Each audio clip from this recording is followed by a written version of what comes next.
Hello everybody, it is A Skateboard and welcome to another video. In this video I want to talk about army compositions. But before I do that, I want to congratulate the winner of the Gencon 2025 Heroscape Championship, Nick E.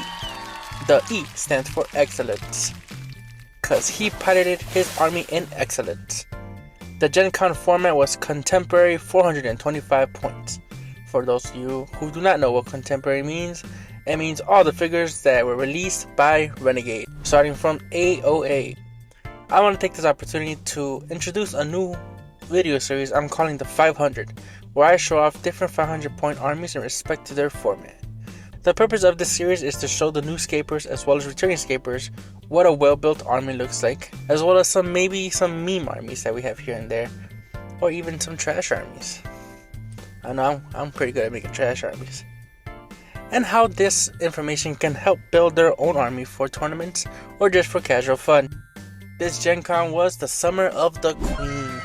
A majority of the army builds at Gen Con were composed around a specific core that consisted of Queen Maladrix the Conqueror and the Festering Honor Guard. In this tournament, players often surrounded this core with the frosty bear paladins, those pesky pirates, and they started using the new common squads from Bowling Tension. This included the Tanuki Tricksters. Let's take a look at the army that Nick E brought to the battlefield.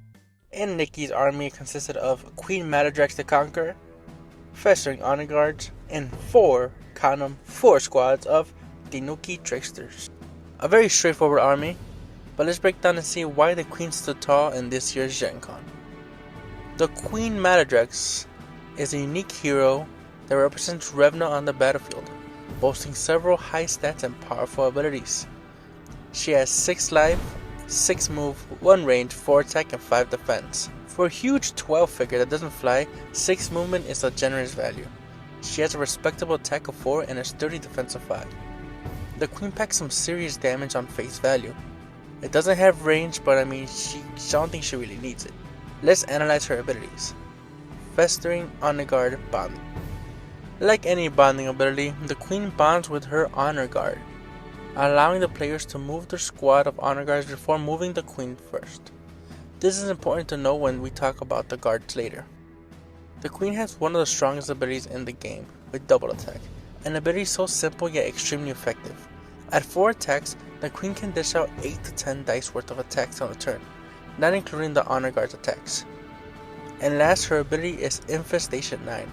This ability allows her to infect your opponent's unique heroes which were destroyed Honor Guards in form of a parasite by placing one of your destroyed Honor Guards on that hero's army card. All of this comes in a package for 160 points. You can see why this Queen is really strong, but she's only as strong as her Honor Guard. Let's take a look at the Honor Guards. The Honor Guards also represent Revna, as well as most importantly the Queen of Devastation. Both the Queen and the guards are a score diary.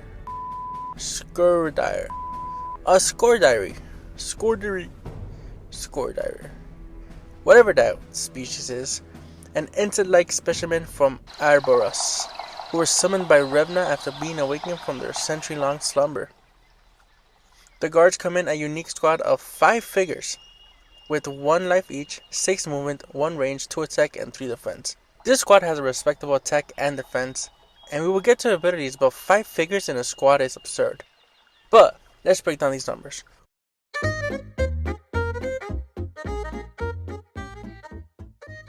From 1 order marker on Queen Maladrix, you get the following: 36 space of movement combining all the movable figures, including the 5 figures and the Queen herself, 18 dice of attacks without height advantage, and 25 dice of attacks assuming all your figures are on height.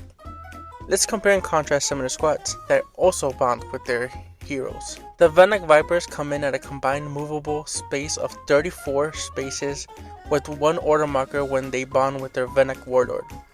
But that's only because of the Scout plus 2 abilities on the Warlord. Each Venak has a base of 7, adding 2 should be 9. If you multiply times 3 Venaks you get from 1 order marker, that is 27, then adding the Warlord himself with another 7 comes out to 32 movement, 2 shy of the Queen's total capable spaces.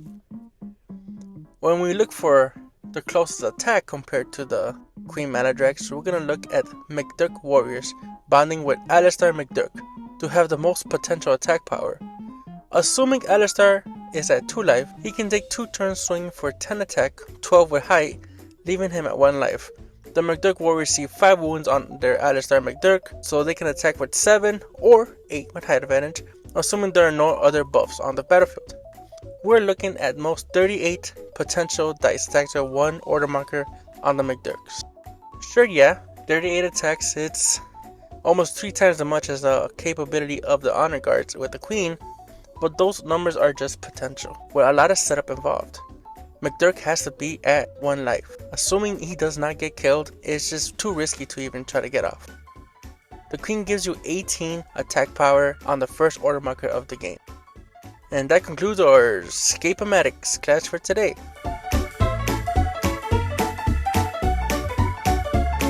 So let's see what these honor guards can do with their abilities. The first ability is called Parasite. To sum this very intimidating paragraph, remember how the queen can plant Parasite on your opponent's unique army cards? Well, this ability has you roll a 20-sided die at the end of the turn. If you roll a 17 or higher, you auto-kill that figure. But if that figure is destroyed by an attack, you place the honor guard on the battlefield. It's a good way to keep your bugs coming back if they fall early in the game. Their second ability is called Motherless Rage. If your queen is dead in your army, all your honor guards receive 1 extra attack value, as well as all her order markers on the turn that she is dead.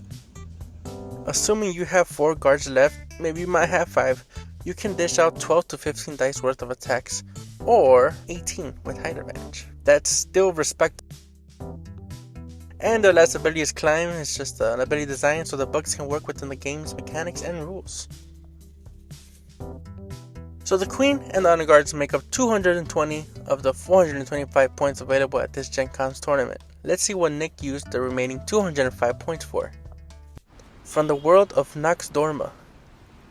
These clever thieves were summoned by Volrek to aid them in the impressive spy ring. They are known as the Tanuki Tricksters. Nick utilized 4 squads of Tanuki Tricksters. Each squad is made up of 2 figures. Why did Nick choose a 2-man squad to aid in the queen and her bugs?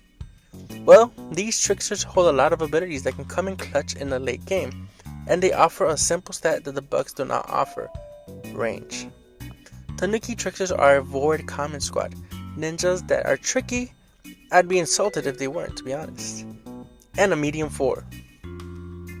They come in 1 life, 4 range, 3 attack, and 4 defense for only 45 points. This stat block for a common squad of 45 points, it's rather insane, but you only do get 2 figures per squad. But once we go over their abilities, you might have that surprise Pikachu face. Nage Waza 9 is your first ability. This ability triggers before you attack with the trickster. You can roll the dice, and if it's a 9 or higher, you can move one of your opponent's figure 1 space, but they don't take leaving engagement damage when they're moving away from one of your tricksters. I know at first thought you're like, what's the point of this? Why am I moving my opponent's figure? Well, for one, you can set the figure up for a good attack. So you can maybe put them on a lower field than one of your Tanukis and swing from there. Or you can move the figure away from one of your non-Tanuki figures, allowing them to make a disengage attack on your opponent's figure. Keep in mind the ability only allows them not to take damage from your Tanuki figures. This does not include any bugs. Your bugs are allowed to inflict disengage attacks. Tanuki Aruki. I think I said that right? Tanuki Aruki. This ability is a movement bonding ability for your ninjas and Vorin. After taking a turn with your Tanukis, you can move up to 2 ninjas and or Vorins that did not move already up to 3 spaces. This is a really good ability to keep your figures moving around the board. It makes you feel like you have a 4-man squad, but in reality you kinda don't, but it makes you feel like it. And lastly, Phantom Walk. Doing what Phantom Walk does best, walking phantomly. All of these abilities on this army card are solid, but I want to bring your attention to its range. The Tanuki Tricksters, I believe, are the only contemporary squad that has a range above 1 that is no restrictions. Sure, we have the other squads like the Harpoon Bears, but I believe they have to give up their movement to increase their range. You have those gliding rodents, the squirrels or whatever they are, but they have to land on the battlefield. They don't start the game on the battlefield. And I believe the Exiled Pirates also have a range, but they're limited to the amount of markers on their army card. Sure, range 4 is nothing to rave about. It is enough range to be able to pick apart enemy honor guards while advancing your army around the map and fighting for position. Adding up all of these points will come out to 400 even, meaning if you collect everything I said here, you are ready to go to your next Gencon Championship. If you want to see how to pilot this army, I highly recommend Heroscape released a video of the championship match that I will link in the description below. In this video, spoiler alert, Nick plays the army as if it was a game of chess, slowly fighting for position with their bugs and then using the Tanukis to clean up the rest. Now to wrap up this video, I want to talk about how much is this army going to cost you. Alright, let's bring out the calculators and the wallets. Since all these are new release figures, they're not going to be hard to find. So that's a good thing, right? I'm going to show off the cheapest options available, so keep these prices in mind that these will all be unpainted options. So first we'll start off with Queen Maladrix and her honor guard. Luckily they're combined in one box set, so you can pick these up for around $36 if you use All Things Heroscape or Miniature Market. Renegade is offering them for $45, so if you want to support Renegade directly, you can shop from their website. The Tanuki Tricksters come in a box set with another common squad known as the Molten Crab, and can also be found on All Things Heroscapes for $32. But do keep in mind you are going to need 4 squads, so you're going to have to buy 4 box sets. So the cheapest it might come out to $128. Adding all these numbers up, you're looking at around $164 for this full army. And yes, that is a pretty steep price for little plastic figures. If you are not interested in the crabs that come into your box set, you can try and trade those away for Tanuki Tricksters. Some players might not even want the Tanukis, but they want the crabs. That means if you trade away your 2 crabs, if you bought 2 sets, that means you will only have to buy 2 and find 2 other people to trade with you. And it will make your price of this army cheaper. It's kind of like trading Pokemon cards, you know? Well, to wrap this up, I hope you guys enjoyed this video. It was a lot of fun, kind of breaking down an army and trying to understand why it works. If you enjoyed this kind of video, please leave a like and consider subscribing. I have a lot of ideas coming down the pipeline.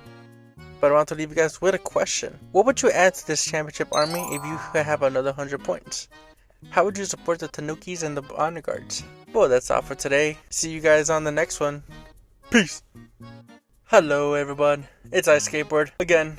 I'm creating a Discord so we can all talk about Heroscape. I know you're asking, Skateboard, I'm already in like 4 different Heroscape Discords. You know, I applaud you.